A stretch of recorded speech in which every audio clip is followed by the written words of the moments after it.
Doctor तारिका, आप कब आई हैदराबाद से? बस अभी आई, करीब 1 घंटे पहले। और आते ही सीधा लैब? क्या डॉक्टर साहब, इनको आराम करने दिया होता, आप काम करा रहे हैं? अरे यार गलती हो गई, मुझे तो लगा अभिजीत तारिका को तुम लैब में देख करके खुश हो गए यार। चलो भेज देते, तारिका तुम जाओ यार, आराम करो। नहीं, आ गई हैं तो रहने दीजिए। बड़ी खुशी हुई जान के कि आपको मेरी खुशी की कितनी फिक्र है। वैसे लाश के बारे में भी कुछ बता देते तो खुशी बढ़ जाती। हाँ, बढ़ाते हैं तुम्हारी खुशी। अभिजीत, इस आदमी की मौत जानवर के खाने से ही हुई। तो ये खून नहीं है? नहीं है, खून ही है, क्योंकि इस खून के पीछे इंसानी दिमाग है। पर सर, अभी अभी आपने कहा कि इनकी मौत किसी जंगली जानवर के खाने की वजह से हुई, पर इनकी मौत के पीछे दिमाग किसी इंसान का है। कुछ समझ में नहीं आया सर। मैं समझाता हूँ। देखो श्रेया, बात ऐसी है कि जहाँ जहाँ पर इस लाश को जानवरों ने खाया है, काटा है, वहाँ वहाँ पर इसे हेमरेजिक स्टेनिंग हो गई है। Haemorrhagic staining? इसका मतलब जब वो जानवर इसे खा रहे थे उस वक्त ये जिंदा था। मगर तारिका, आमतौर पे तो जानवर इंसान को पहले मार के फिर उसके बाद खाता है, लेकिन इस केस में ऐसा नहीं हुआ। क्यों? क्योंकि इस केस में खूनी ने बहुत लंबी प्लानिंग की थी सचिन। पहले तो उसने कैरोल बेनेट नाम का ड्रग दिया इसे, जिसे इसे लकवा मार गया और उसकी चलने फिरने की क्षमता बिल्कुल खत्म हो गई। और फिर खूनी इसे बेसहारा ऐसे ही छोड़ गया जंगल में, जंगली जानवरों के लिए। और जाते जाते जाते जाते खूनी ने इसकी कलाई भी काट डाली। कलाई में से खून बहने लगा और खून की गंध सूंघ कर जंगली जानवर आ गए इसे खाने के लिए। बड़ी बेरहमी से खून किया गया ऐसा इसका। एक इंसान दूसरे इंसान के साथ ऐसा कैसे कर सकता है? मुजरिम इंसान कहाँ होता है सचिन? उनका दिमाग तो जानवरों से भी ज्यादा बदतर होता है, तभी तो इतने घिनौने काम करते हैं वो लोग। सर, ये तो पता चल गया कि इसकी मौत कैसे हुई। कुछ और सुराग मिले जिससे कि इसकी पहचान हो सके और खूनी तक पहुंचा जा सके? खूनी का ब्लड ग्रुप AB पॉजिटिव है। AB positive? लाश के ऊपर से कोई दूसरा खून भी मिला क्या आपको? हाँ विजय, जब खूनी इसकी कलाई काट रहा था शायद उसकी उंगली भी कट गई होगी, इसीलिए खूनी का खून इसके कपड़ों पर आ गया। और कुछ पता चल सकता है? हाँ, इस आदमी की पहचान तक पहुंचने के लिए हमारे पास 2 और सुराग है। एक तो कागज का छोटा सा टुकड़ा जो हमें इसकी जेब के एक कोने से मिला, लेकिन उसमें क्या लिखा है ये अभी तक साफ नहीं हो पाया। तो फिर हम ये कैसे पता करेंगे कि उस कागज पर क्या लिखा हुआ था? हाँ करेंगे, पता करेंगे। उस कागज को बहुत ध्यान से, बहुत अच्छी तरह से साफ करना पड़ेगा और फिर जो अक्षर मिट गए उन्हें अच्छी तरह से दोबारा उभारना पड़ेगा। और वो दूसरा सुराग? हाल ही में इस आदमी ने अपने बाएं घुटने की नी रिप्लेसमेंट सर्जरी करवाई थी। Knee replacement surgery? हाँ, और इसका कद करीब 5 फीट 8 इंच है। 5 फुट 8 इंच और उम्र 45 साल के करीब। फिर तो सभी हॉस्पिटलों से पता करते हैं कहाँ पे इस आदमी ने अपनी नी रिप्लेसमेंट की सर्जरी कराई है, पता चल जाएगा कि ये आदमी है कौन।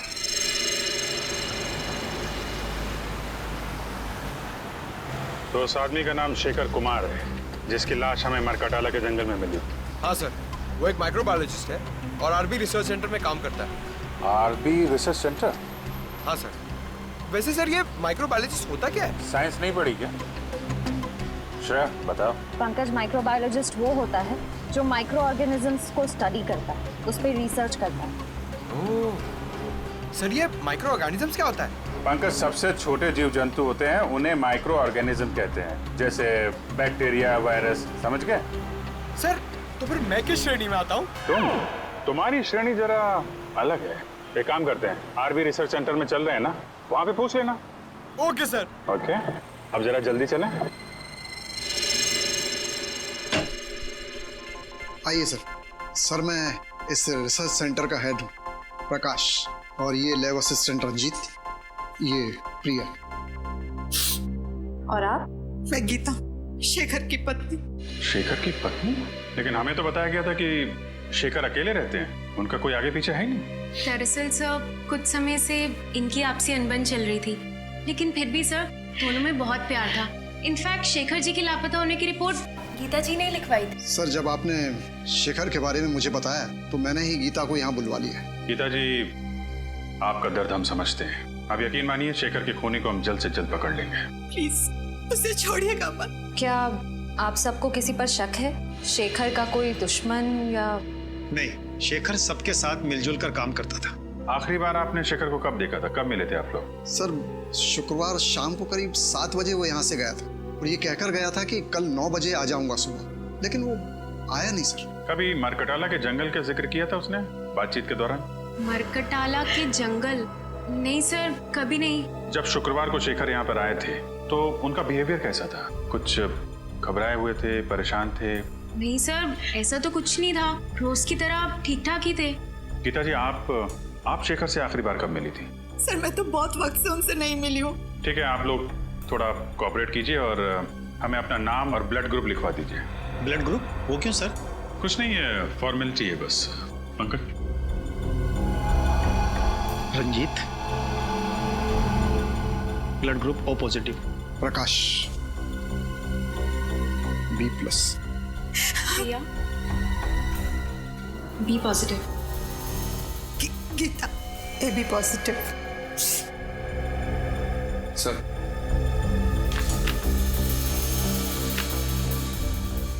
गीता जी, आपका ब्लड ग्रुप AB पॉजिटिव है? जी हाँ।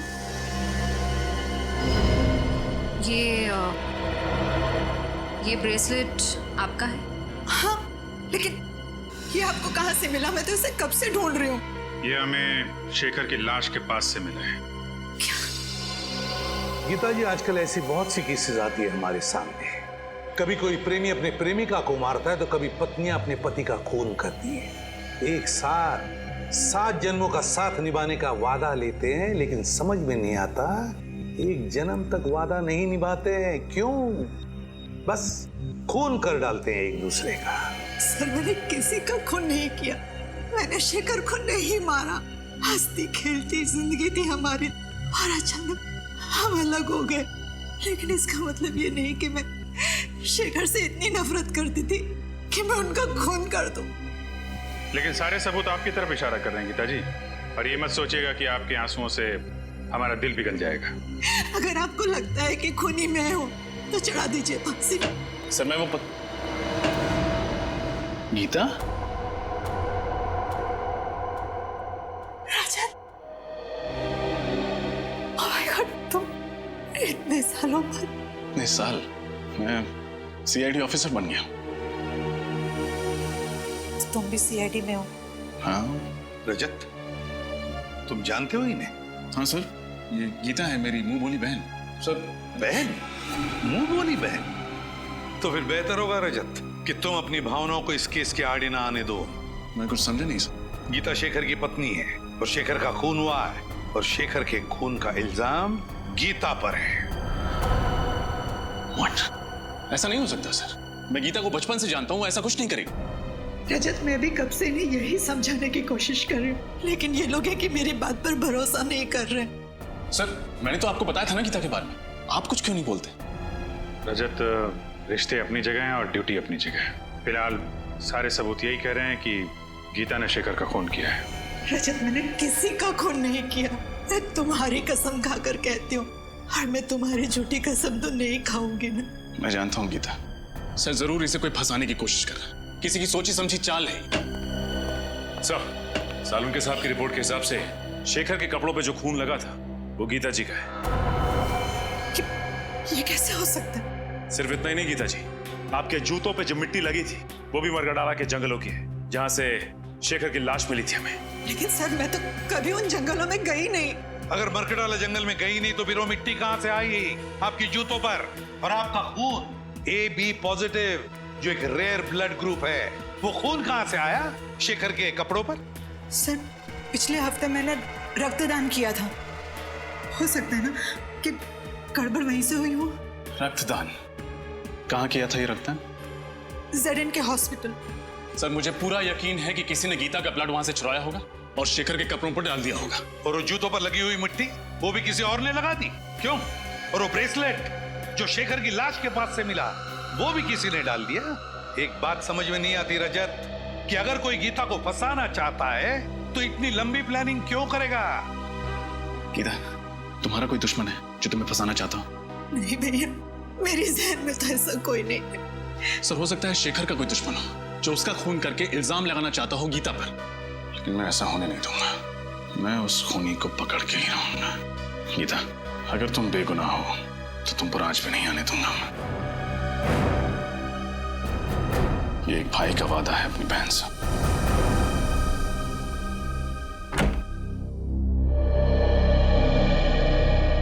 आइए सर, आप लोग यहाँ रक्तदान के लिए आए हैं? नहीं, हम सबने पिछले महीने ही रक्तदान किया था। हम लोग सीआईडी से हैं। आपसे कुछ जानकारी लेने आए हैं। सीआईडी से? पर बात क्या है सर? पिछले हफ्ते आपके अस्पताल में जो रक्तदान शिविर लगा था, उसमें इस औरत ने रक्तदान किया था। इनका नाम गीता है। सर दरअसल हमारे हॉस्पिटल के लिए ये शिविर लोकप्रिय एनजीओ ने आयोजित किया था। अगर इन्होंने रक्तदान किया था तो हमारे रजिस्टर में उनका नाम जरूर होगा। मैं अभी रजिस्टर चेक करके बताती हूँ। वैसे इनका पूरा नाम क्या है? गीता कुमार। ठीक है, मैं अभी देखकर बताती हूँ। हाँ सर, इन्होंने रक्तदान किया है। रक्तदान किया था? हाँ, पर क्या? पर उनका AB पॉजिटिव खून का पाउच हम तक पहुंचा ही नहीं। पहुंचा ही नहीं? ऐसे कैसे हो सकता है? ऐसा ही हुआ है सर। हो सकता है एनजीओ वालों से खून का पाउच गुम हो गया हो। गुम हो गया? सर कहीं रजिस्टर का अंदाजा सही तो नहीं है? हो सकता है। क्या नाम बताया इस एनजीओ का? लोकप्रिय एनजीओ। लोकप्रिय एनजीओ। इनका ऑफिस कहाँ है?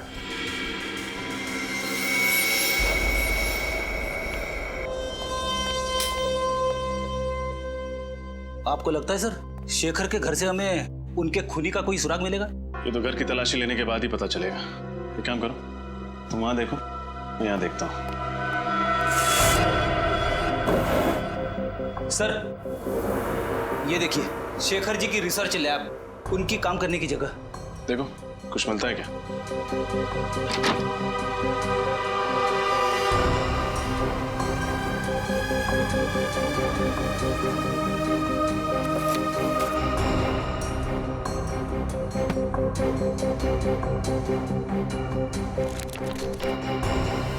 छोड़ी, कुछ मिला? अभी तक तो नहीं सर। घर से ना ही कोई सामान चोरी हुआ है, ना ही हाथापाई के कोई निशान है। इसका मतलब शेखर को घर से नहीं, कहीं और से अगवा किया गया। फिर तो सर हमें उस जगह पे सुराग ढूंढना पड़ेगा जहां से शेखर को अगवा किया गया था। मगर सवाल ये उठता है कि उन्हें अगवा किया तो किया कहां से? एक सेकंड, तुम्हारे सवाल का जवाब ये देगा। ये तो कैमरा है। एक वायरलेस स्पाई कैम। इसका मतलब शेखर जी पे कोई जासूसी कर रहा था। वही होगा, वो खूनी।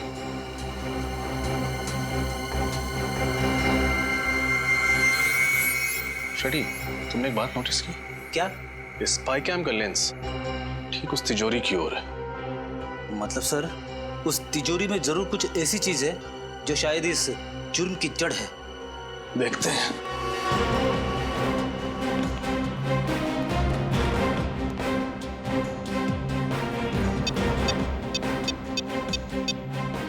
इलेक्ट्रॉनिक पासवर्ड है। इसे खोलेंगे कैसे?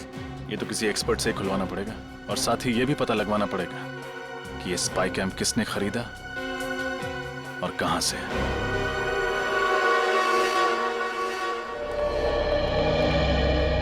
सुनिए, हम लोग सीआईडी से। सीआईडी से? क्या क्या बात है सर? ये कैमरा आप ही की दुकान से खरीदा गया था। दिखाइए सर। XLK 457D6। हाँ सर, आप लोग ठीक कह रहे हैं। ये कैमरा तो अभी मैंने ही बेचा था, करीब 10 दिन पहले। आपको याद है किसको बेचा था आपने? वैसे हर ग्राहक की सूरत पहचानना नामुमकिन है, लेकिन उस आदमी को मैं भला कैसे भूल सकता हूँ। क्यों भाई, ऐसी क्या खास बात थी उसमें? अरे बड़ा बदतमीज आदमी था, गाली देकर बात कर रहा था। आपको गाली दे रहा था? मुझे गाली देता तो धक्के मारकर बाहर ना कर देता दुकान से। वो जिससे फोन पे बात कर रहा था उसे गाली दे रहा था। अच्छा, फोन पे और क्या बात कर रहा था, कुछ सुना आपने? सर वो किसी जगह के बारे में बात कर रहा था। हाँ याद आया, विलासनगर। वो किसी से कह रहा था फोन पे कि विलासनगर आकर मुझसे मिलो। विलासनगर? अच्छा, उसने पैसे चेक से दिए थे या नगद? नगद दिए थे सर। चेहरा याद है उसका? थोड़ा थोड़ा सर। उसका नाम पता वगैरह लिया तो होगा ना तुमने? नहीं सर, नाम पता तो नहीं लिया। क्यों नहीं लिया तुमने? मालूम है ना तुम्हें, ऐसे कैमरे खरीदने वालों की डिटेल्स लेनी पड़ती है। सर मगर मैं जल्दबाजी में। ठीक है, आइंदा ख्याल रखना। फिलहाल ब्यूरो चलिए और उसका स्केच बनवाइए। Okay sir.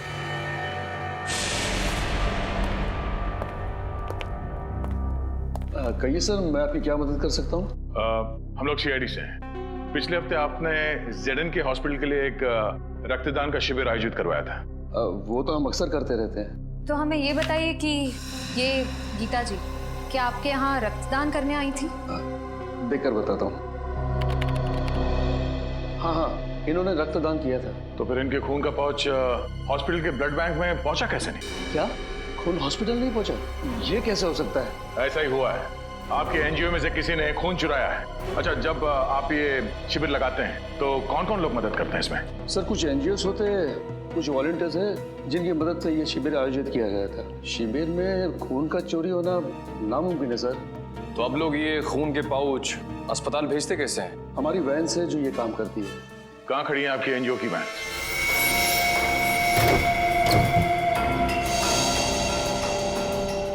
ध्यान से देखो, कुछ ना कुछ जरूर मिलेगा यहाँ।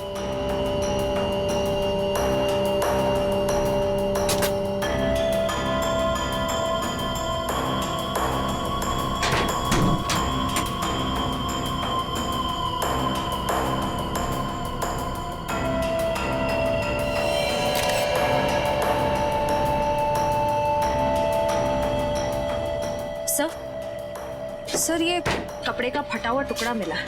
RB लिखा हुआ है इस पर। RB मतलब RB रिसर्च सेंटर। शेखर वहीं काम करता था। सर, इसका मतलब कोई वहीं का है जो इस सारा का सारा खेल खेल रहा है। सर, जब हम रिसर्च सेंटर गए थे तब रंजीत का लैब कोट थोड़ा सा फटा हुआ था।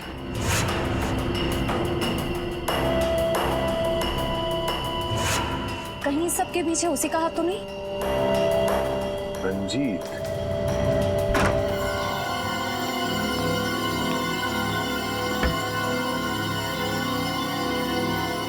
एक मिनट में आया।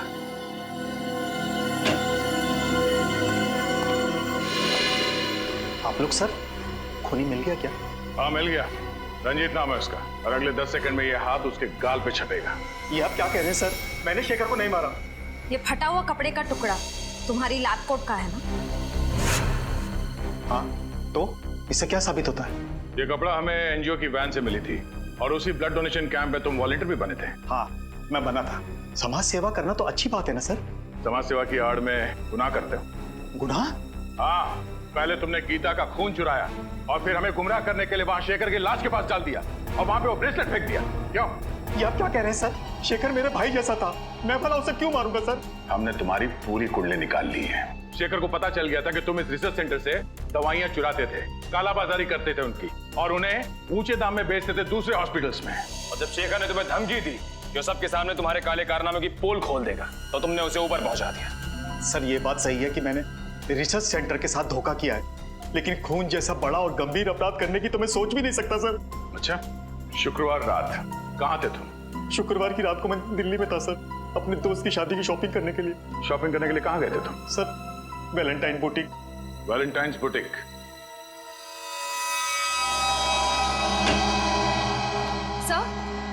सर, रंजीत सच कह रहा है। जिस वक्त शेखर का खून हुआ उस वक्त वो वाकई दिल्ली में ही था।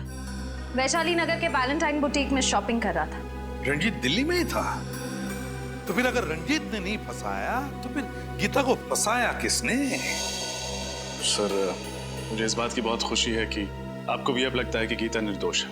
तो जब तक असली मुजरिम पकड़ में नहीं आता, मैं हर किसी को शक की नजर से ही देखता हूँ। सर, उस कैमरे की दुकान वाले ने स्केच बनवा दिया सर। बड़ा छटा हुआ बदमाश लगता है ये। कंप्यूटर में चेक किया? हाँ सर, मैच करा के देखा लेकिन मैच नहीं हुआ। फिर लगता है कोई नया खिलाड़ी है सर, शायद ये सिर्फ कोई मोहरा ही है जिसे असली खूनी ने पैसे दिए होंगे शेखर के घर में कैमरा फिट करने के लिए। सर? हाँ अभिजीत, तिजोरी खुल गई? हाँ सर, तिजोरी भी खुल गई और उसके अंदर का खजाने का भी पता चल गया। सर, ऐसा क्या था उस तिजोरी में? शेखर के रिसर्च पेपर। सर, शेखर एक बहुत ही खतरनाक बीमारी मोंडिलोविटियस पे रिसर्च कर रहा था। ये वायरस से होती है। शेखर ने इस बीमारी का इलाज ढूंढ निकाला। मोंडिलोविटियस? इस बीमारी का नाम सुना है सर, इसका तो दुनिया में कोई इलाज नहीं था। तो फिर अभिजीत, इस दवाई की वजह से ही शेखर का खून हुआ है। इस दवाई की वजह से ही। और कोई तो था जिसे शेखर के इस दवाई की रिसर्च में दिलचस्पी थी। शायद उसी आदमी ने उस तिजोरी के बिल्कुल सामने कैमरा फिट कर दिया और जब शेखर इस दवाई बनाने में कामयाब हो गया तो उसने शेखर को खत्म कर दिया। सर हो सकता है खूनी ने दवाई भी चुरा ली। क्या बात है भाई, बड़े खामोश हैं आप लोग। कोई गुत्थी उलझ गई है क्या? नहीं सर, बल्कि सुलझ गई। हम खूनी के काफी करीब पहुंच गए हैं सर। वेरी गुड, और नजदीक पहुंचा देते हैं। बॉस, ये है वो कागज जो हमें उस लाश की जेब में से मिला। HOLAT HOLAD होटल या हॉस्पिटल हो सकता है। सचिन चेक करो कंप्यूटर में।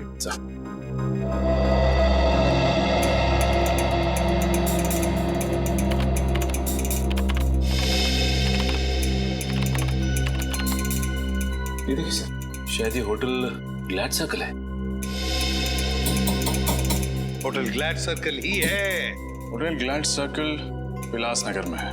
उस कैमरे के दुकान वाले ने कहा था कि उसने इस आदमी को फोन पर विलासनगर का जिक्र करते सुना था। तो फिर अभिजीत, पता लगाओ इस होटल ग्लैड सर्कल में हुआ क्या था। Vilasnagar, hotel glad circle. आज मेरी वाइफ का उपवास है, मैंने खाना नहीं खाया। तो ये बात मुझे क्यों बता रहे हो? अरे वो रेस्टोरेंट में आए ना, इसीलिए भूख लग गई। घर में भाभी भूखी है और तुम्हें खाना खाना है, घर जाके खाना। जी कहिए। यहाँ के मैनेजर हैं? जी हाँ, मैं ही हूँ, कहिए। हम लोग CID से। अरे CID वाले हमारे यहाँ खाने पे आए हैं, ये तो हमारे होटल वालों के लिए बड़े सौभाग्य की बात है। नहीं, एक्चुअली हम लोग यहाँ खाना खाने नहीं आए, एक केस की तहकीकात के सिलसिले में आए हैं। अब जरा ये फोटो देखिए, ये आदमी 2 दिन पहले आपके यहाँ खाना खाने आया था क्या? सर यहाँ तो पता नहीं कितने लोग आते जाते रहते, अब ये कैसे पता लगेगा कौन आया और कौन गया? इस CCTV कैमरा के जरिए उसका फुटेज देख सकते हैं? जी सर, आइए।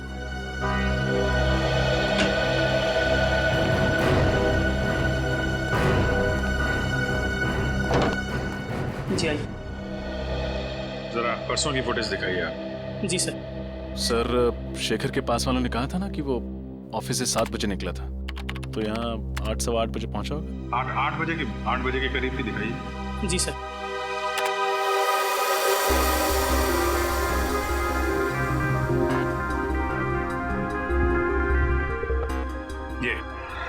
ये आया शेखर 8:12 पे। सर, शेखर के साथ जो दूसरा आदमी बैठा है वो है कौन? उसकी शक्ल तो दिख नहीं रही है। थोड़ा फॉरवर्ड करो, शायद इधर उधर देखे तो शक्ल दिखाई पड़ जाए। जी सर।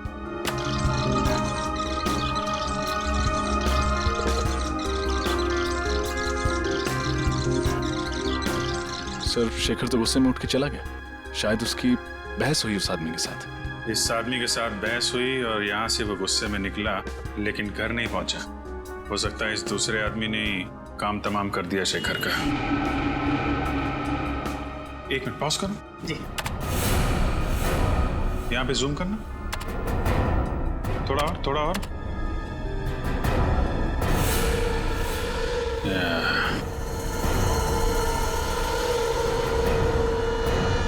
देखा रजत? यस सर, ये घड़ी कुछ जानी पहचानी लग रही है।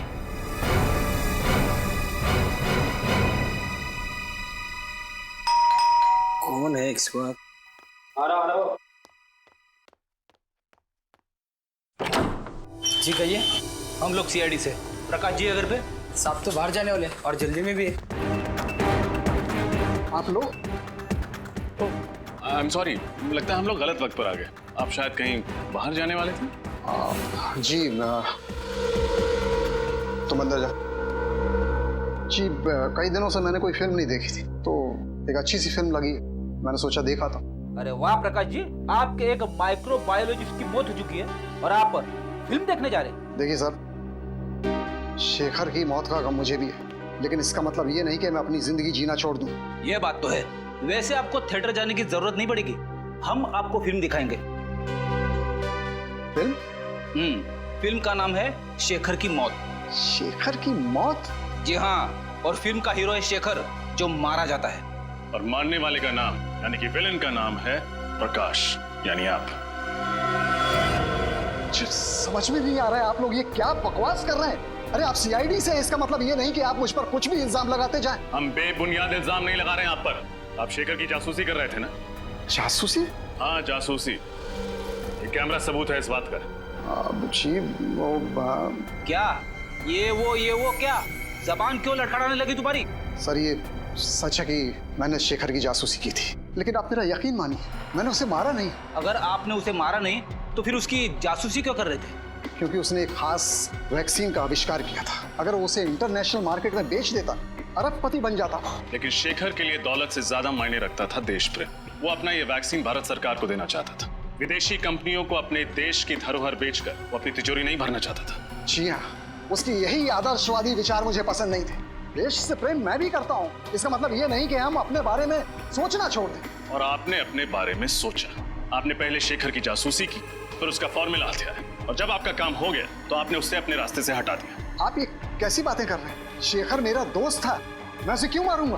क्योंकि आप उसका फॉर्मूला हथियाना चाहते थे। उससे समझौता करने के लिए आपने उसे होटल ग्लैड सर्कल में बुलाया, लेकिन जब उसने आपकी बात नहीं मानी तो आपने उसे खत्म कर दिया। देखिए सर, ये सच है कि मैं उससे वहां मिला था, लेकिन उस मुलाकात के बाद मैं होटल क्लॉकवुड में चला गया। होटल क्लॉकवुड? जी। क्या करने गए थे आप वहाँ? सर ऐसी ड्रिंक्स लेने। Soft drinks? सर मैं वहाँ शराब पीने गया था। मुझे ज्यादा चढ़ गई थी तो मैंने सोचा कि क्यों ना होटल में चेक इन कर लूं। मैं वहीं रुक गया, रात भर वहीं था। कहानियां तो नहीं बना रहे हो? देखिए सर, मुझे जो कुछ पता था मैंने आपको सच सच बता दिया। इसके बाद भी अगर आपको यकीन नहीं होता तो आप होटल क्लॉकवुड में फोन कर लीजिए। फोन करेंगे आपको पता चल जाएगा कि मैं रात को वहाँ था या नहीं था। That's it. बिल्कुल पता करेंगे। आपके पास होटल का नंबर है? जी है। दीजिए। ये लीजिए। होटल क्लॉकवुड, सीनियर इंस्पेक्टर रजत, CID से। अच्छा, 3 दिन पहले आपके यहाँ प्रकाश जी ठहरने आए थे? हाँ वही, RB रिसर्च सेंटर के हेड आए थे। ठीक है, थैंक यू। मतलब प्रकाश जी सच बोल रहे? पूरा सच नहीं बोल रहे। क्या मतलब? मतलब ये कि ये अभी भी हमसे कुछ छुपा रहे हैं। मैंने आपको सब कुछ बता दिया सर। लेकिन आपने ये नहीं बताया कि शेखर के घर में ये कैमरा किसने फिट किया था? सर ये कैमरा गुल्लू की मदद से फिट किया था। गुल्लू? जी। कौन गुल्लू? जी वो चोरी के इल्जाम में 2 हफ्ते से जेल में है। सर लगता है इनकी कहानियां खत्म नहीं होने वाली है। एक काम करते हैं, इनको ब्यूरो ले जाते हैं, वहीं सुनेंगे इनकी कहानियां। सर, ये प्रकाश बिल्कुल सच कह रहा है सर। गुल्लू 2 हफ्ते से जेल में ही है। अरे, अगर प्रकाश ने शेखर को नहीं मारा तो फिर कौन हो सकता है जिसके पास शेखर को मारने की वजह थी? ये अशोक सर। शेखर को मारने की सबसे बड़ी वजह इसी के पास थी। अशोक? कौन है ये? सर, शेखर रिसर्च फील्ड में आने से पहले एक सर्जन था JD हॉस्पिटल में। इसने अपनी जिंदगी में बहुत सारे ऑपरेशन किए, लेकिन एक ऑपरेशन असफल रहा। 19 जून 2003 में इसने एक ऑपरेशन किया 10 साल पहले, जिसमें ऑपरेशन थिएटर में ही औरत दम तोड़ दी, और वो भी इसकी लापरवाही की वजह से। और इस बात का इतना बड़ा सदमा लगा इस शेखर को कि इसने ये फील्ड ही छोड़ दी। उसके बाद इसने माइक्रोबायोलॉजी पर रिसर्च शुरू कर दी। और उस औरत का पति है ये अशोक। काफी बड़ी वजह है इस अशोक के पास शेखर को मारने की। मगर ये 10 साल तक चुप क्यों बैठा रहा? उठाओ इस अशोक को।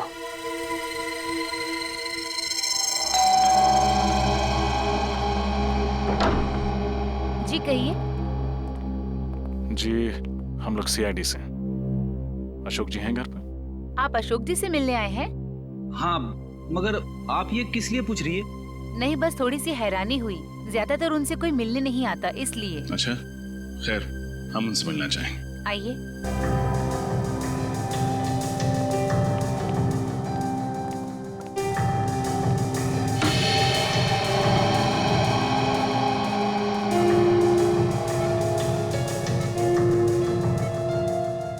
ये अशोक जी?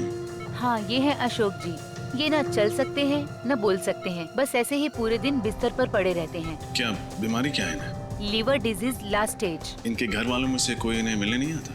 इनके दोनों बच्चे विदेश में रहते हैं। एक दूर का रिश्तेदार है, वो कभी कभी आ जाता है। सर, कहीं ये दूर का रिश्तेदार तो नहीं है इन सब के पीछे? हो सकता है फ्रेडी। हाँ गीता। भैया मुझे बचा लीजिए, कोई मुझे मारना चाहता है। मारना चाहता है? कौन मारना चाहता है? तुम फिक्र मत करो, मैं भी वहां आता हूँ। कहाँ तुम? मॉल के पास। कौन से मॉल के पास? जिस नंबर को डायल कर रहे हैं वो इस समय स्विच ऑफ है। Mobile switch off. फ्रेडी जल्दी चलो। कैसे पता चलेगा सर? गीता जी ने कौन से मॉल के पास से फोन किया था? शहर में तो 30-40 मॉल है। अभी पता चल जाएगा फ्रेडी। गीता का मोबाइल नंबर इस टैब में फीड करो, देखो क्या लोकेशन बताता है।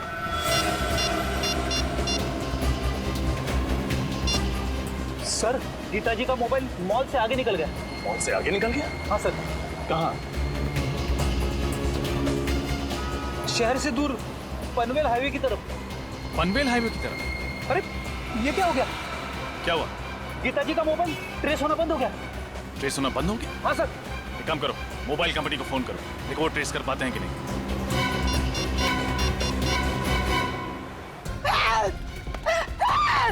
बचाओ! बचाओ! कोई है! बचाओ! कोई है! बचाओ! बचाओ! बचाओ! कोई है! कोई है! कोई है! हेल्प! हेल्प! कोई है! बचाओ! कौन हो तुम? और क्यों मेरा पीछा कर रहे हो? क्यों मारना चाहते हो मुझे? तुम भी उसी वजह से मरोगी जिस वजह से मैंने शेखर को मारा था। तुम लड़की हो, शेखर को क्यों मारा तुमने? शेखर को तो मरना ही था, लेकिन अब तुम भी मरोगी। रुक जाओ, चाकू नीचे करो वरना अंजाम बहुत बुरा होगा। भैया तुम अपनी कर नीचे करो, वरना इस साल राखी पे तुम्हारी कलाई खूनी की खूनी रह जाएगी। अगर गीता को कुछ भी हुआ ना तो तुम सोच भी नहीं सकते कि तुम्हारा क्या हश्र करूंगा मैं। चाकू नीचे। इससे तो मरना ही होगा। चाकू नीचे। फेंक दो चाकू। ससुराल जाने से पहले अपना घूंघट तो उतारो।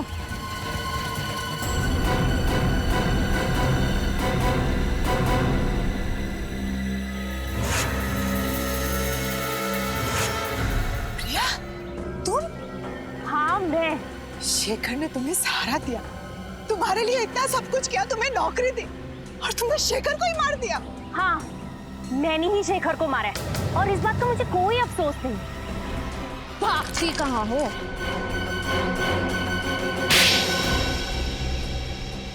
बोलो, क्यों किया तुमने ये सब?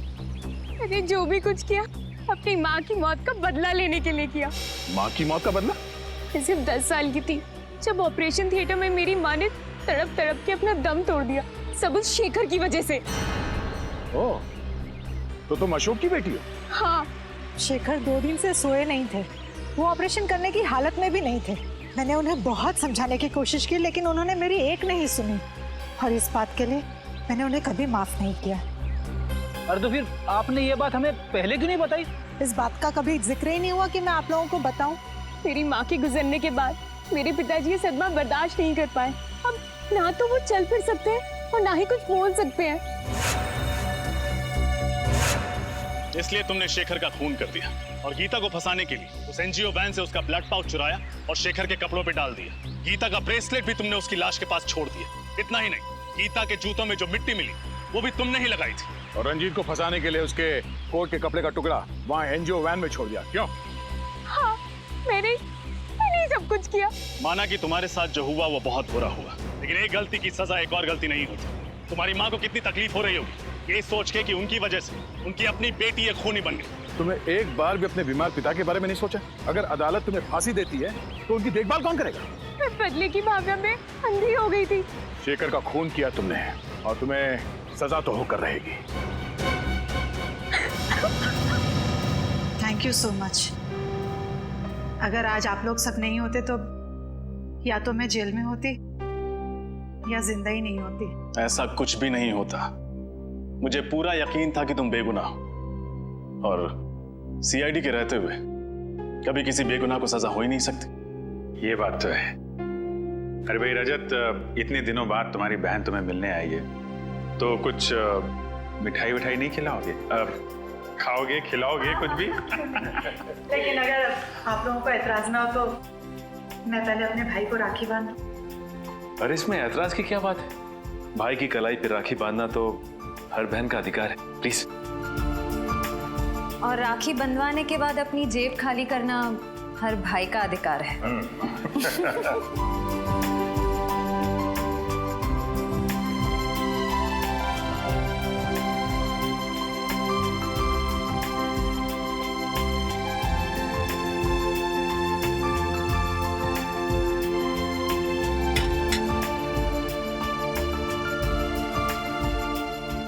दीदी, तुम नहीं जानती मैंने इस पल का कितने सालों से इंतजार किया।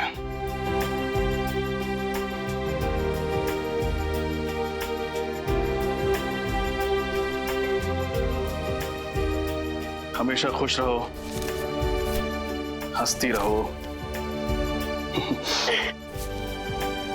तुम्हारी जिंदगी सिर्फ खुशियों से भर जाए। और याद रखना, जब भी तुम्हें जरूरत हो, तुम्हारा भाई हमेशा तुम्हारे साथ।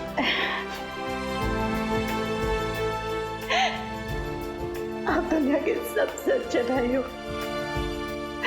भगवान करे सब बहन को आपके जैसा भाई मिले।